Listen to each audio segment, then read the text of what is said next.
Now these are the wheel spacers we're going to be using today. KSP Performance actually sent these out just to help us out and try to see what size tires will actually clear on these new Grand Cherokees. Now these are a 5x5 bolt pattern, 5x127. Now surprisingly enough, the actual bolt pattern and the thread pitch on the actual lugs end up being the exact same as the Jeep Wrangler. So these are 5x5 1.5 inch wheel spacers, and they are hub centric for that 71.5 millimeter bore, and with that it's going to help a lot keep a lot of the weight off these actual lugs and keep it on the hub itself. So that's exactly what you want to see on these wheel spacers. Now you hear a lot of stuff about wheel spacers and them being bad. I've used a lot in the past. You just got to find the right ones and the right measurements. That way everything's going to match up right and work correctly. And I think KSP Performance makes a really good spacer, and it's for a really good price. So I'll put a link in the description to all these down below. These specific ones will be attached, and then also basically an attachment to their entire store. Now for what comes in the actual box of these, we've got 2 sets here.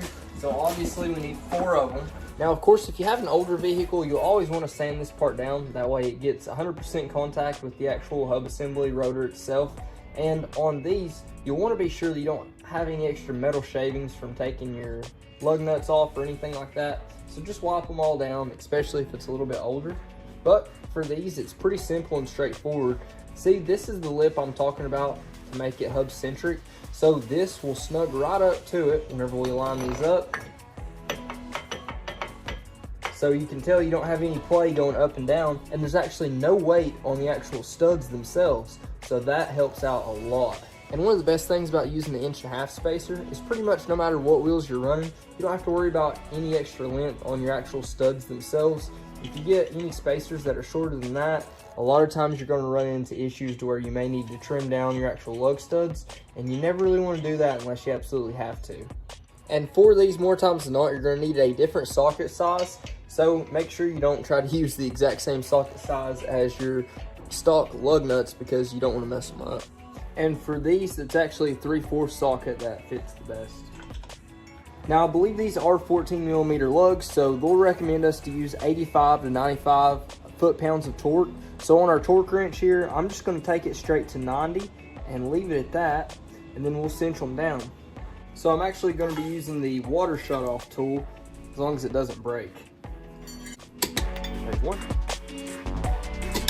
2, 3, 4, 5. Now turn over more. Now, if you watched the last video with these, you will have seen we just ran into the clearance of that. So that stopped us from really testing anything out. But now, I don't think we'll have that issue.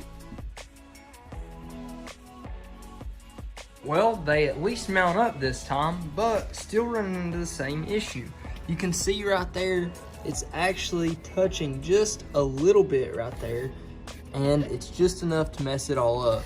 Now, keep in mind these are 1.5 inch spacers, and it almost looks like it's clearing the caliper there. It is everywhere except for maybe the very bottom piece right there. I can't tell. It seems like it actually is clearing the caliper, but we're still running the issue of hitting this up here.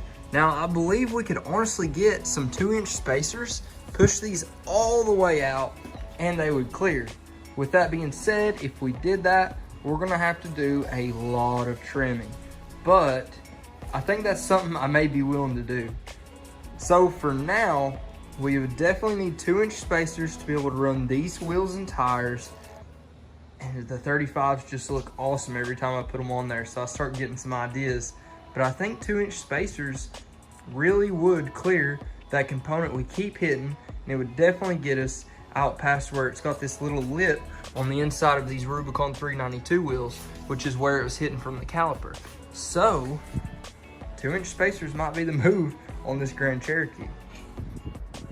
I'm not even gonna lie, guys, that looks pretty good. It's sticking out right there just as much as I'd like to see. Man, that looks good. And you can tell right here on the clearance, it's got plenty of clearance from the top, and it's also got that clearance that we were looking for on the side. I mean, that's plenty far enough away. My only question now is, will it actually be able to turn? But man, that fitment looks good. I love to see that tire poking out just about that much. Tell me what you guys think about that. I really like it sticking out about that far. Well guys, that's basically going to wrap up today's video. If you haven't already, please like, comment, subscribe. A special thanks again to KSP Performance for sending out those wheel spacers to make this video possible. Let me know what you think. Let me know what you want to see next. But until then, Godspeed.